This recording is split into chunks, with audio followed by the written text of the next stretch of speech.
when I was on the call with the recruiter from Ulta as well, I was extremely transparent. I was like, girl, I have a full-time job that I am planning to take. And she was like, oh, so then why did you apply for the internship? And I was like, because I wanted the internship. Like, what? Duh. Like, hello, like it's hard? Like, no. You're listening to Make Up Your Mind. Here we help you figure out your passion, release the mindset blocks keeping you stuck, and take real action. But first, take about 2 seconds to subscribe to the show and leave me a really good review so you can keep getting more episodes. Get ready to finally make up your mind. Let's get started.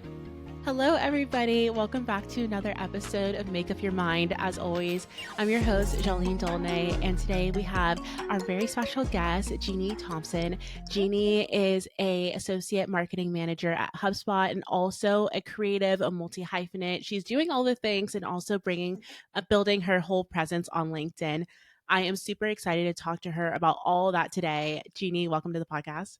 Thank you. I'm so happy to be here. Like, this is so dope. So I'm honored.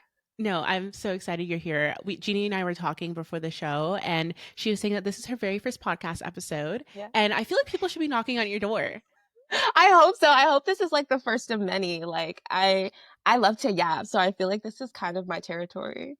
Oh, yeah. No, I was speaking to Taylor Falls, who was also a guest on the podcast, and we were talking about how we were making careers out of being professional yappers. So Yes, this is just absolutely. the foreright. But you've been doing it. You've been doing it on LinkedIn. You've been showing your personality, which we will get into later on the episode. But let's start from the beginning. All the way from the beginning. Yeah, let's start all the way at the beginning. But first thing is I want to introduce like a new segment to this podcast. It's called an energy check. I want to see sort of what kind of vibe you're on. What is currently the soundtrack to your life? Like, what are you listening to? I actually was like, as I was working earlier, I was on YouTube. I love putting like a little YouTube video on in the background. Mm-hmm. And I've been so obsessed with Lexa Gates. She's 24, so she's not that much older than me. And she is from Queens in New York. And I love her arc as an artist because it is so unconventional. I feel like, especially now that we can kind of like pick out the industry plants. Like as soon as you start seeing someone get immediate success, it's like, Are you an industry plant? Yes or no? She's been like independently making music for a really long time, but she recently just like got signed to, I think, Capitol Records and Good Talk. And she dropped out of high school at 14 and she literally just started making music from that point on to now. And she has just started getting recognition. And she has an album called Elite Vessel. And it's like her first mature kind of album or project. And I love, love, love that album so much. It's such a special album to me specifically. And she sings, she raps, but I think like she really encapsulates her energy just like growing up in New York, kind of growing up a little troubled, but like ultimately becoming a better person through that record. So if anyone hasn't heard of Lexa Gates, get on the train now before it leaves, because she's gonna blow up. I promise you. I love it. I have to go check her out. Wait, you said it's hip hop rap? Hip hop, rap, like kind of alty, but I would say she's mostly like a sampler. So if you like The Alchemist, if you like Benny the Butcher, any of those people, she like kind of takes styles from that and makes it her own, which I really like. Oh, I love that. I love that. Okay, I will definitely get into it. I've been in a very Cowboy Carter mood. I just saw Beyonce. I just saw her at MetLife, and obviously Beyonce is always life-changing. The moment. Yeah. She is the moment always, constantly. Yeah. No, definitely. And I feel like it's so nice because as we get into like you and you creating your own journey, these are people who we look up to, and like artists are constantly innovating, and that's what we do with our careers, and we're building our own path. So absolutely. Yeah. Well, thanks for letting us know about your energy, like what you're tapped into right now. Sure. But let's take it back. Yes.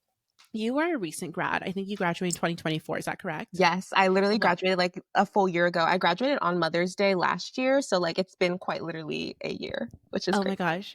Congratulations. Thank you. I want to definitely dive in for how that first year post-grad has been for you, but I would love to know, let's just dive into it. How has that first year post-grad been for you? And also landing your role at HubSpot, diving into content creation, what has that been like? Because I love HubSpot, and HubSpot's an amazing company to work for. I would love to hear your journey progression from graduation to now. Yeah, absolutely. I'll kind of start maybe prior to graduation because I think that set up my post-grad life presently. So I graduated in 2024, but like that year, I started like obviously prepping for like my post-grad experience, and I was like, okay, what am I going to do? I actually had already known that I was going to work at HubSpot before I even started my senior year. I interned with them the summer of my junior year going into my senior year, and I was a blog intern for them as well. So I was going to be coming back to the same team. But at the end of my internship that summer, and I really highly advise that, like, if you are an intern and you really like the culture and the people and the work that you're able to contribute to a company, make it known. Like, say something, because in the last week of my internship, I was like, please, please, please, please let me stay, please. Uh-huh. And they did, thankfully. But they also extended my internship. So I was an intern with them it was meant to be a June to August internship. I was an intern with them from June to December. And then I left after December. I was like on pause, and then I would come back that following June to start full time.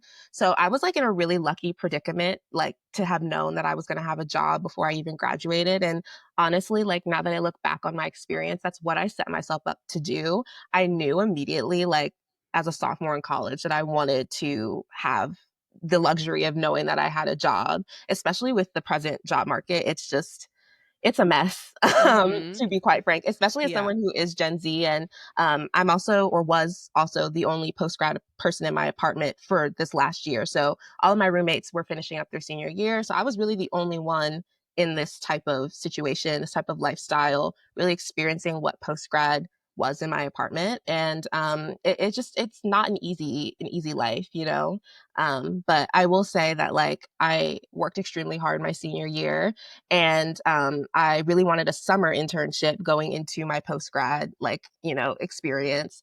And so I literally applied randomly. And also, I just want to shout out Jade Walters. I know she was a previous guest on the Mm-hmm. podcast, but I started following Jade like maybe in my second semester of my senior year because I was like, I need to kind of start building up a personal brand on LinkedIn. I need to just start using LinkedIn for whatever means, whether it's to find an internship, whether it's to connect with people. Like, I just need to just be on that platform.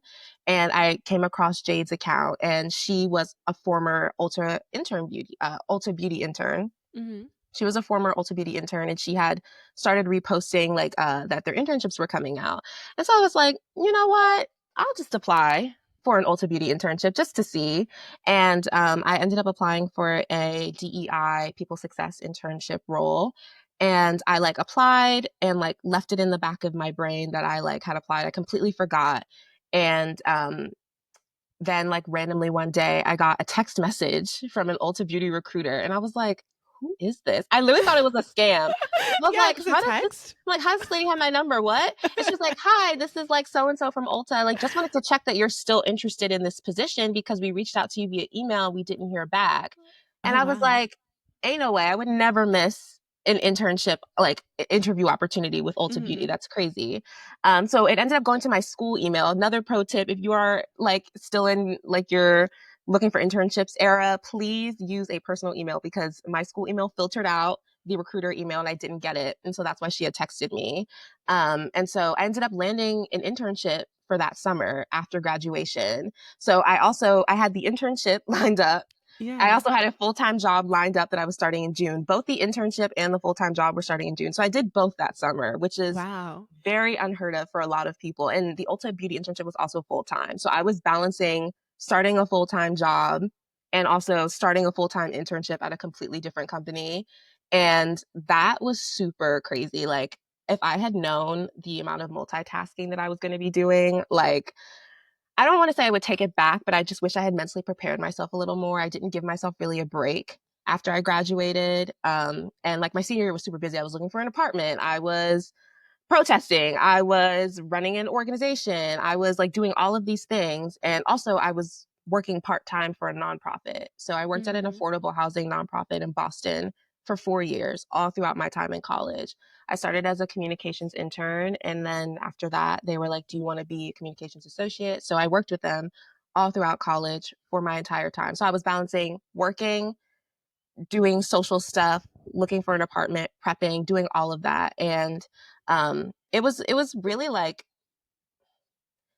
I was unexpected of how blessed I would be, but also with Mhm. so much of the blessing comes so much of the responsibility, right?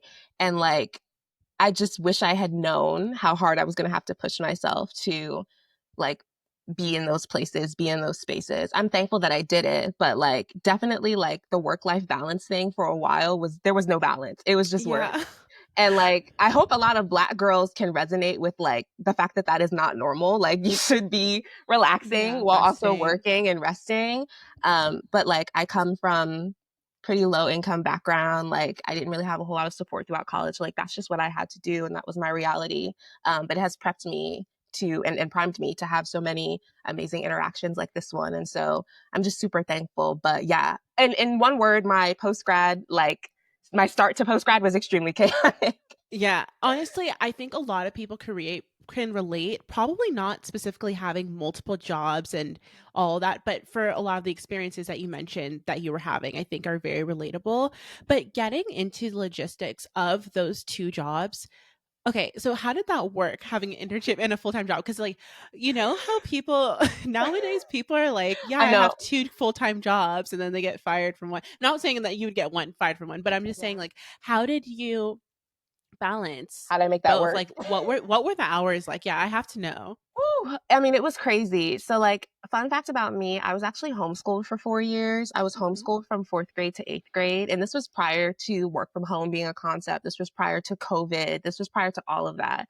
So, like, I feel like at a very early age, I learned how to like balance my time and to multitask and to be kind of like in two headspaces at once. I'm also a Gemini, and I feel like that hate to be that guy, but like it really It's does okay. attribute to like I think the way that I'm able to kind of like balance and focus on different things at once, be kind of a multitasker. Mhm. But yeah, I it's so funny you asked that because when I was on the call with the recruiter from Ulta as well, I was extremely transparent. I was like, "Girl, I have a full-time job that I am planning to take." And she was like, "Oh, so then why did you apply for the internship?" And I was like, "Because I wanted the internship." Like, "What?" Duh. Like, hello, like it's hard? Like, no. And then she was like, okay, well, do you think like you'll be able to balance both the responsibilities of the internship and the responsibility of your full-time job? And I think for me, like the lucky piece here was that I had already known that I was coming back to the team that I was on as an intern. And I like Mhm. understood the functionality of that team. I understood my responsibilities. A lot of my time is spent writing. So like I need to be in productive headspaces for that. So as long as I can write and as long as I'm able to like carve out some time to do that, like pretty much my job is done. And I think especially because I was starting off in my job like full time at HubSpot, like there was a lot of room for me to like understand really what the systems were internally while also kind of figuring out like okay what am I doing over my internship, what are my tasks going to be, who am I reporting to, etc. But I was on the phone with the recruiter and she was like okay, well, do you think that you'll be able to like handle that? And I was like, I have been working part time for all 4 years of college. I also balanced internships on top of that part time job while being a full time student and also while being an honors student. I was like, if you're worried about me and what I'm able to do at this in this position, I was like, you're worried about the wrong stuff because I made it Oh, to the interview. yeah. And she was like, she was gagged. No, literally, she was gagged on the phone. And she was like, so I'll be moving you to the next round and you'll be having your second interview in a week from now. And I was like, Yeah. exactly. And so I think, like, honestly, it's definitely if you feel like that's too much for you, I never encourage people to overstress themselves. But like, if you have the capacity and the bandwidth, and you know something like working with Ulta Beauty or working with a company, a dream company is a once in a lifetime opportunity, don't say no, challenge yourself. And I think I had challenged myself all throughout college. And like, this was the first time where I genuinely felt like, I don't know if I can do this. Like, two full time opportunities. I've never done that before. Like, how is that going to be possible Mhm. for me? Am I going to have to walk away from one of them? And like for me, that just didn't seem like a reality. I just didn't want to walk away from something like working with HubSpot or working with Ulta. And so I told myself I was just going to do it. And I did it. And it was so amazing. And I literally don't regret a second of it. The people at Ulta are so amazing. My manager was amazing. And I learned so much as well. Like DEI is one of my other like kind of like topic subject areas that I love to either integrate into my work or just be an advocate for. So I was like, I know regardless of like how the summer is spent, how pressured I may feel, like I'm gonna walk away with some gems that I'll really be able to take into the next steps of my career. And so far, so good. So Yeah. Okay, I'm in awe of you, thank you. actually, because I think maybe I don't think you understand how great of sales skills you must have to convince the recruiter, like, because it's almost unheard of, It is for very someone to hard. be like, no, but for even a recruiter to be like, yeah, it's okay, like you can come work here and somewhere else. So it's like the fact that HubSpot and Ulta was cool with it and they had that much faith in you, that means that you really know how to pitch yourself, share your strengths, and present yourself well to a job interview. Because also,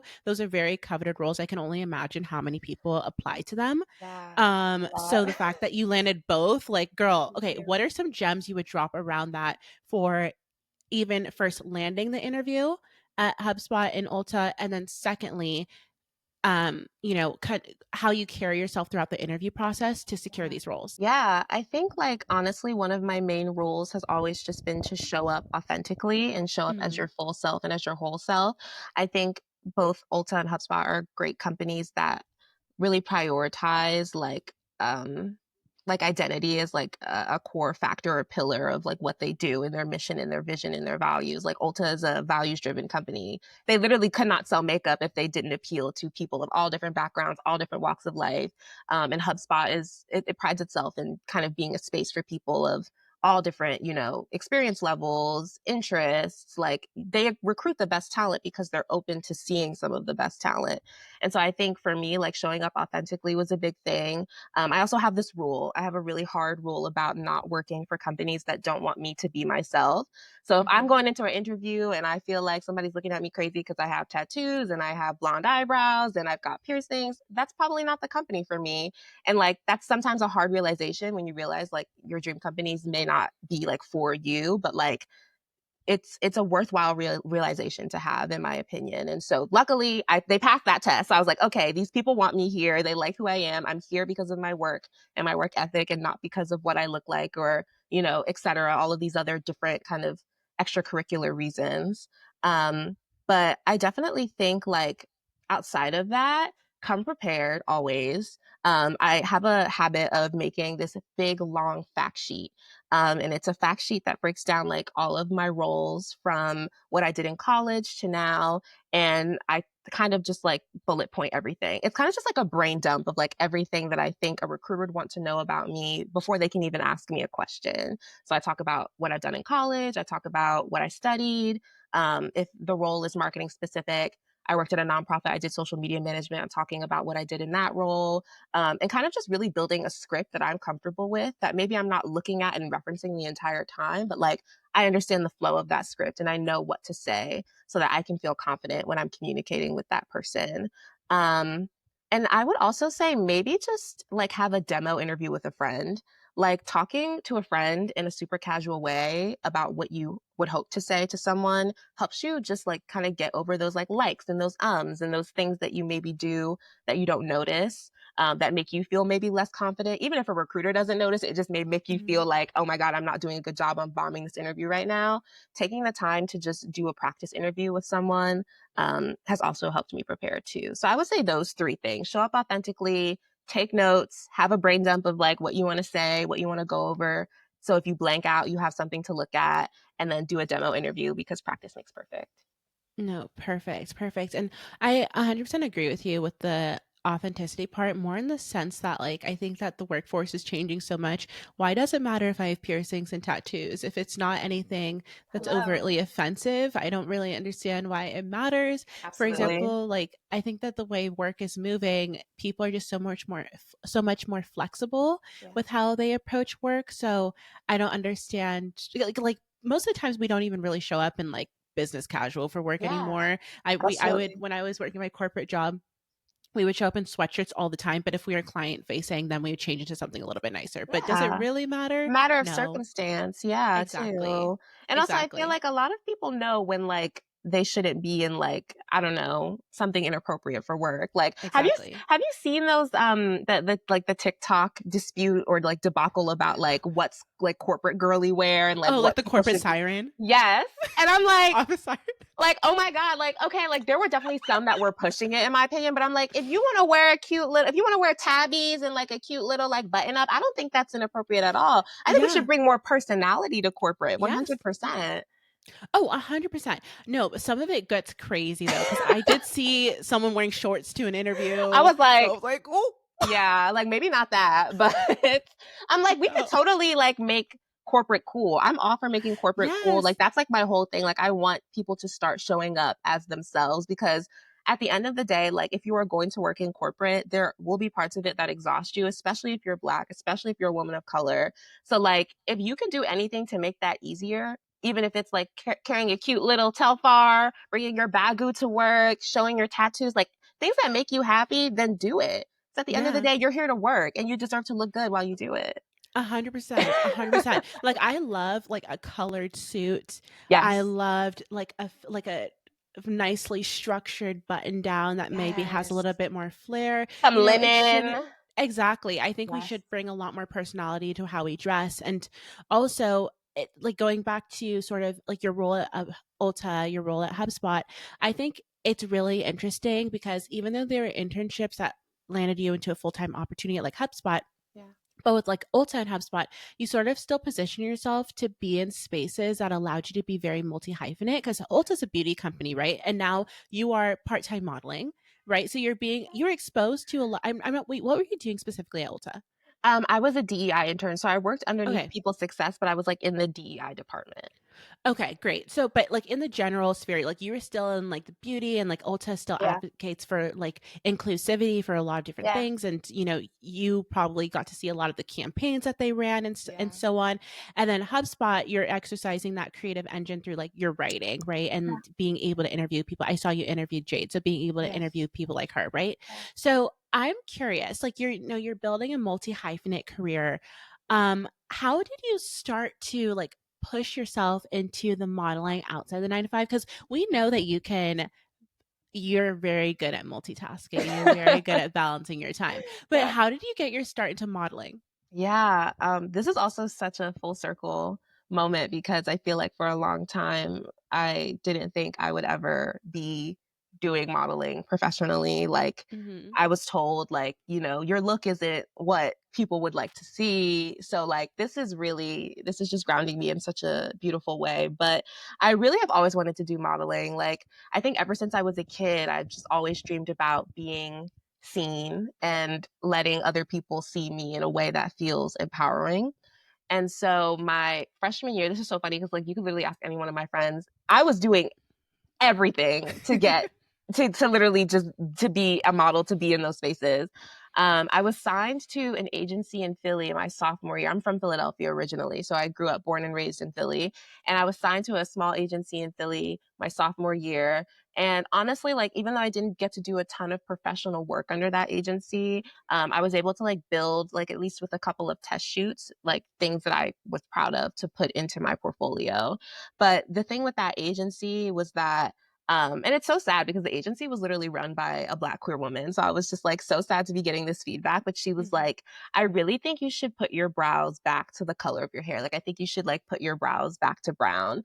And I had dyed my eyebrows. I started dyeing my eyebrows in my sophomore year after going through a really bad breakup. And for whatever reason, me dyeing my eyebrows just felt like home. Like, I feel like I've always kind of wanted to figure out how to settle into my features, into my look. And especially being a young Black girl, I feel like my entire life I was so siloed to like looking one way or presenting a certain way. And like I got to college, I started doing like the liberal arts school thing. And I was like, wait, like I can like do cool stuff. I can get tooth gems. I can like get piercings. I can bleach my eyebrows.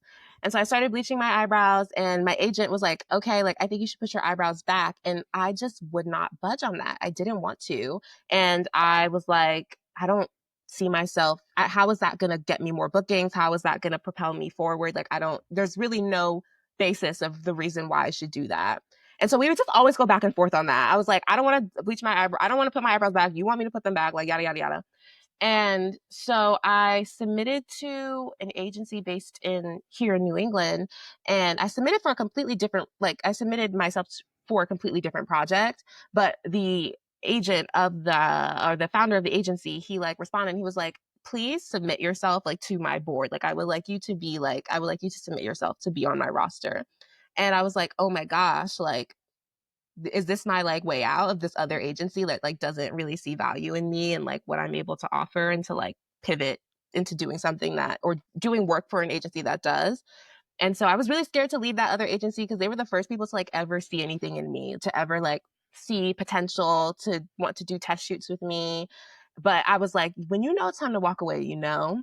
And I think like as hard as that is, especially when you're young too, you just have to do it. Like say Mm-hmm. yes, take the risk. And so I walked away from that agency and now I'm at a different agency and they have honestly poured into me so much. And it's so crazy. I was so worried about that not happening because of my previous experience, but like you cannot scare yourself and fearmonger yourself out of opportunities. Like that's Right. something that I've also learned throughout my post-grad experience, but my modeling experience, just saying yes more and just seeing what's behind the door, even if you don't fully know what's there, like just trusting yourself.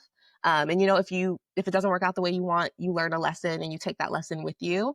But this agency has really just been so lovely. And so they were like, you should submit for this beauty casting for this small beauty company called Range Beauty. And I was like, okay, sure. And I took the digitals in my living room.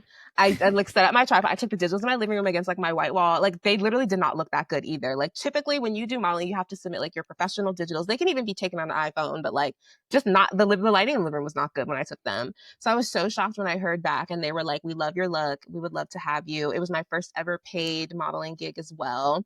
And I got the email on like a Wednesday and they were like, okay, so the shoot is on Friday.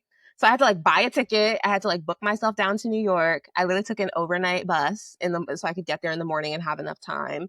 But that experience was so lovely. And like, I'm still kind of, I think, permeating the modeling space, but that opportunity really showcased to me that like what I've known all along, that I am capable of it and that I can do it. And like, even if 10,000 people say no to me, like there will be someone who sees value in me and there will be a yes. And even if the yes isn't on my timing or on my terms, like a yes is still a yes. And I owe it to myself to explore that. So I'm happy I did. And now I've got such an amazing campaign under my belt. I hope to have more. I hope to be, you know, with the Fenty Beauties, with the Milk Makeups, and to just continue to be representation for cool Black girls who look like me. Girl, it is only a matter of time. Literally, that sounds so amazing. And then also, it's interesting. I was just coming across Range Beauty the other day, you know, amazing founder. She's Yeah. backed by Emma Grede, who does like a bunch of really successful brands and is everywhere right now.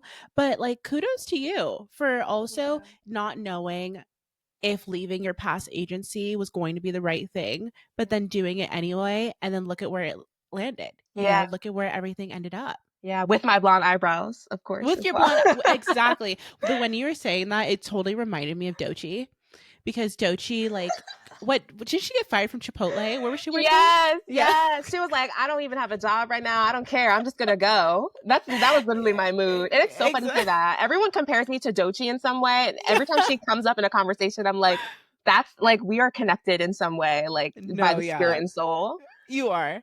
You are. No, it was just because of Dochi, like, you know, she just won Best New Artist at the Yes. Grammys. And she was talking all about her journey of just like or just through the artist way and her creative journey. And, you know, I just feel like she's just so rooted in herself, the way that you seem to be rooted in yourself, that it will only result in amazing things, you know? Thank you. I appreciate that. Yeah, of course. Like I remember seeing you post about the Range Beauty on LinkedIn and I was like, this girl models. You were already cool to me because I saw you and your profile picture looked cool and I think I Thank remember seeing you. other pictures of you with your tooth gems. I have a lot of creative friends and I'm not as outwardly creative, but they are so outwardly creative. So I think it's the coolest thing. So when you showed up like that on a platform that is traditionally a little bit more buttoned up, I'm like, okay, this girl's really cool. Thank you. And that's like honestly, that was the whole point. Like hmm I honestly haven't really I started using LinkedIn like very seriously like around my graduation and like as I started to slowly progress into my post grad life. And I was just like, I don't really love everything that I'm seeing on here. Now I've curated my timeline and my hmm algorithm to really see people like you, Jade Powell. There's a couple of other really amazing people that I love that are Black women, that are people of hmm color that are posting things that I care about. But when I first started using the platform, and that's why also I feel like people get so turned off by LinkedIn because I'm like, okay, in reality, you're using LinkedIn once a week. the first thing you see on there is someone posting about a job or posting Yeah. about getting laid off or posting about something that just doesn't align with your energy. So you Yeah. leave the app and you go to whatever other social media app that you really like to Yeah. spend your time on. But the thing about LinkedIn is like it's like every other social media app. You have to spend time on there, you have to interact with people, you have to network, and you have to post your content. Like just post the Exactly. content. Even if You you're curate it. scared, you have to curate it. And so like I started doing that, and I started slowly like seeing people that looked like me, started seeing content that I liked. And then I was like, wait, I could like also be like a contributor to this space Yes. too. And so I've just started doing that, and it's been really fun so far. Yeah. No, it's always amazing seeing your posts pop up because I know it's going to be a breath of fresh air and I'm going to get a good laugh. You posted something today. It was really funny. I forget what it was, but I was actually laughing about it. I'll have to like add it to the podcast later. But you said something really interesting earlier and you were saying that there is a big desire to be seen and now you are in the most so seen and like you're so public through modeling campaigns, to your public presence on LinkedIn, through your writing at HubSpot. Like you're so outwardly present. What was that like? What was that journey like for you? When did you decide specifically to be seen in that way? I know we talked about authenticity. I know you talked about specifically posting on LinkedIn when you saw Jade really encouraging it. But what was that journey really like mentally, like roadblocks that you may have overcome? Tell me a little bit more about that. Yeah, I mean, I think I'm still kind of in it, which is so weird. Like, I was also recently having a conversation, and this is also like still so connected to like the way that my post-grad experience is evolving, because I was speaking to someone who is presently an intern at HubSpot, and she put time on my calendar to ask me about my life and my experiences. And I was like, Mhm. wait, oh my God, like this is so crazy. And she was like, yeah, I don't have any social media except for LinkedIn. And like, I want to start building my personal brand and I want to start kind of being more outward facing. Like, what has that been like for you? When did you decide to start posting content? And I think for me, like, it's been nothing but experimental. Like, I really didn't know what people wanted to see from me on LinkedIn until I started posting stuff. And so I was doing a bunch of stuff. I think at one point, I honestly could probably like check back in on this now. Like maybe I could do some sort of video about it. But I did like a bingo card and I made a template. And I was like, I want to see these mutuals that I have fill out this template with goals. And I want them to like in a couple of months check back in on like how many of those goals that they fulfilled. And I'm also going to hold myself accountable and do the same thing. So I made a little bingo card, and I was like filling out a bunch of different things that I wanted to do. And I like it's been like part goal setting, part experimentation, a lot of just like throwing things at the wall and like seeing what sticks. But like I think I recently realized that I really needed to just start putting like me and my personality and my face out more on LinkedIn specifically, because like people already know what I do. They know that I do good work. They know that I am interesting and that I am always going to talk about things that are like fuzzy and trendy. But I'm like, who am I behind like my profile picture and my account? And I think that that is something that I've kind of been leaning more into recently. Like I did like a day in my life at the office that I posted like a week ago. And like I really didn't anticipate people to care about it because it was like not really LinkedIn style content. It was more of like TikTok or Instagram reel style content. And it got pretty decent engagement. And so when I realized that like it's helpful for other people to not just see who I am, but like to know that it's possible to like be the cool black girl who works in marketing, or to like do the cool things like modeling for Range Beauty. And that specifically, I haven't even posted on like my personal Instagram. I was like, let me just post this on LinkedIn and see how it does. Let me just do a little quick little Oh my strategy. I was like, let me just do a little strategy tea. Let me use my marketing brain and see if people would care. And like, lo and behold, people did. So I'm like, people want to see more of me and my face and what I do. And so, um, now I guess at the point that I'm at, I am trying to do that more. I'm trying to film content more. I'm trying to just push out more of my persona, because I think that really shines through a lot of like my text posts or like some of the funny memes that I share. But I'm like, I know people want to like hear from me and I have things to say and to share. So I want to be more consistent about doing that in the future. And I guess I'm doing it now too. No, you definitely are, and I love it that LinkedIn gets it before the IG feed see sees That's it. like about to be like my caption when I actually do post it on Instagram. LinkedIn saw it LinkedIn saw first. it first. If you want to go actually see the full set of photos, you can go to LinkedIn and engage with that post and then come. Come back. No, seriously. No, I love what you said about like also that progression and that journey. And also like, yes, people do want to see more of you. And so as a result of, you putting yourself out there in this way, have you had any moments that were sort of like pinch me moments outside of arranged beauty that you would like to share a little bit? Yeah, I think one of them was recently too. My agency, they set up like a women's division photo shoot in Rhode Island. And it's so funny that like I even still associate positivity with this experience because I had tonsillitis when I went. So like I Oh really no. was not feeling great. But I was Mm. like, listen, the picture's got to get taken. I got to go. So I was like, you could pop a little lozenge in and be on your way. And that's what I did. And I got to meet all of the other amazing Black women who are on my roster. I think my agency honestly is a lot of predominantly Black models. Hmm. We do have some other diverse faces, but like everyone in that room was Black. And so just being able to walk in and also like see like people I'd been following on social media for a while, like meeting them in person, but also just like realizing that I'm like actively fulfilling my purpose. Like here I Yeah. am, a Black girl in a space full of other Black women. I'm taking pictures, something that I love to do. I'm about to get an amazing like portfolio of work out of this shoot. Like I told myself 2 years ago, 3 years ago that I would be doing that. I'd be like, girl, you're delusional. No, you're not. Like you haven't even gotten signed yet. How are you going to make Yeah. all that happen? And so I think that was such a like a surreal moment for me. And it was also such a great shoot. Everyone there was so amazing, from the stylist to my actual agent. I met him for the first time. He's so cool.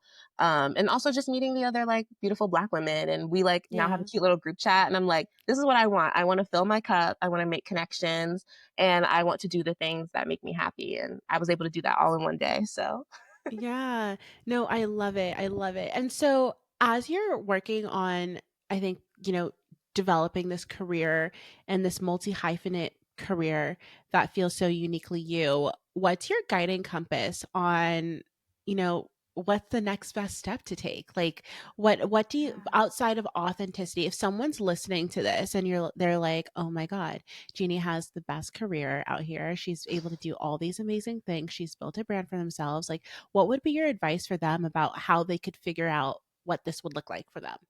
yeah, I think honestly, like as you're building your brand, I literally saw such an amazing post. I have to like pull my phone off of the tripod because I was No, also do like it. filming. I was filming a cute little TikTok on the Tag side, me in but it. I will. You best believe it. But I saw an amazing post from this account called Adolescent Content, and they Mhm. post just like a variety of different things related to like creativity, fashion, culture, etc. And they recently just posted something about um, personal branding. And the first slide says, pick a POV, not a personality. Your identity isn't your aesthetic. It's the lens through which you see and share. It's the lens through which you see and share the world. And then the second thing that they said was consistency over curation. And I think Ooh, that one really resonated with me yeah. specifically because, like, I'm a graphic design Canva girly down. So when I first started on LinkedIn, I was like, okay, like, I'm just going to wow the crowd with like my Canva templates. Like, and Yeah. they're going to be so infatuated with that. Like, that's going to really gag them. And then I, like, obviously wasn't doing that. I wasn't gagging them as I thought I would. And I was just like, I need to step away from the sitting on Canva for 5 hours and like working on like a little graphic and like actually just post consistently. And Mhm. so I would definitely tell people, like, if you are considering building a personal brand, whether it be on LinkedIn, whether it be on Substack, whether it be on like any kind of social media platform, um, get comfortable with doing things over and over and over again, whether that be experimentation, whether that be posting the content that your audience really likes. Like I think now I'm starting to identify like, okay, this is something that my audience responds really well to. Mhm. Now we've just got to keep doing it. Now we just got to keep figuring out like what's that thing that gets people to laugh, like you said, or to stop and Mhm. scroll. And I think that's like just a huge part of personal brand building. Like it's getting people to genuinely stop and interact with you and like to say hello. And it's also you doing the work to interact with them and to like be present and to not just hit them up when you need like a referral for a job or a recommendation Exactly. letter. Like really building those relationships. I would say like if you haven't started doing that, you want to build your personal brand and you really want to like take the next step, start with building a relationship with the people around you and start with posting anything, posting any type of content, because you're going to find out very quickly what doesn't work. And then you'll be able to pivot and start doing things that do work. So if you're scared, don't be comfortable with humility and be comfortable with failure. It's bound to happen. But like after the humility and the failure comes all of the answers and all of the rewards. So, you know, you just got to thug it out, as they say, Thug it and out. thug it out. The only way out is through. Yes. You know, The only way the out is only up way. and through. That's the only Through. way. Yeah. And also, it's like, you know, you're talking a little bit about your past self earlier, being like, yeah, you're never going to do this. You're delusional. No, like delusion's how you get places. Crazy Yeah. people get places. They Like, you know, do. and crazy in the good sense, like crazy towards your career, like putting yourself out there. Like, that's how you get things. That's how you get Yeah. what you want. You just have to keep going. Yeah. You said something really interesting that reminded me of, like, you know, just posting and iterating.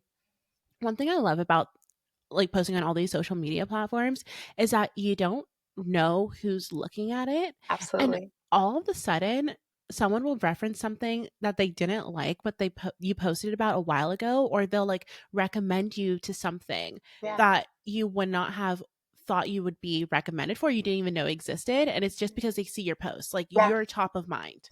Absolutely. And that's why I tell people all the time. I've been telling like a crazy person, my roommates, like, just go play. I think I posted this on my close friends as well. I was like, I've been telling y'all to go play on LinkedIn for clicks and views, but nobody wants to listen to me.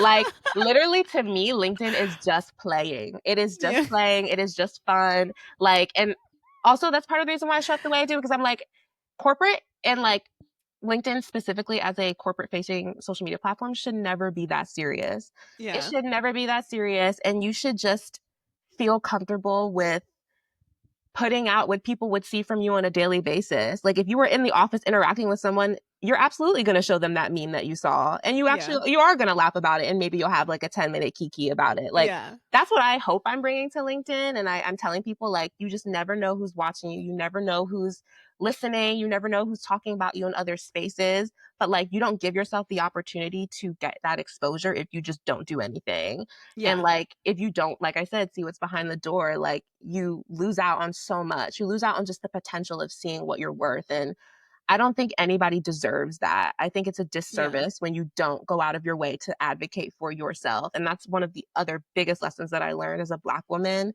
as a young Black woman entering these spaces. No one's going to be your biggest fan other than you. No one Hmm. knows about your dreams and the way that you fantasize about whatever it is that you fantasize, whether it's getting to that dream company, or you know, achieving that amount of followers on a social media platform. Nobody knows that other than you, like truly and deeply and sincerely. So like, go for it, Go for it. grind now, shine later, and the rest will come to you. 100%. It's like what that girl said online. She was like, um, every post is a lottery ticket. Yeah. I resonate with that. Yeah. Every time you post, it's a lottery ticket. You never know what's coming from it. But Jeannie, we are at time. I had the best time speaking with you. I know that our audience will have the best time listening to you. Yeah. Um, a couple things before we wrap up. This doesn't have to be your last time listening to her. Where can people find you? What are your social media job Yes. hats? Well, I think on LinkedIn, my name is my account is just my name. So it's just Tina Thompson. But also if you type in, like in the LinkedIn URL, you can do linkedin.com/hi dash I'm dash Jeanie. So literally like, hi, I'm Jeanie. And hopefully my profile will come up. And I think that's the only place you can find me. If you want to read my blog post, you can also visit my HubSpot blog profile. I write marketing content. I just dropped an article about the best marketing campaigns of 2025 thus far, because there are many more loading, I'm sure, especially since Rode just signed with Elf A Beauty. billion dollars. They're about to do Crazy. some Yeah. crazy stuff, nefariously crazy. And I'm so excited for it. I'm here because that lady already has my money. So Yeah. they can take more of it. Exactly. But yes, I love Exactly. writing about marketing topics. So you can read my marketing writing on HubSpot blog. Okay, amazing. Well, you'll see me. I will be, you know, sat for your content, reading all your blog posts, Thank all you. of it. But thank you so much for coming on the podcast, and everyone else, thank you for listening. I will see you next Wednesday. Bye. Bye.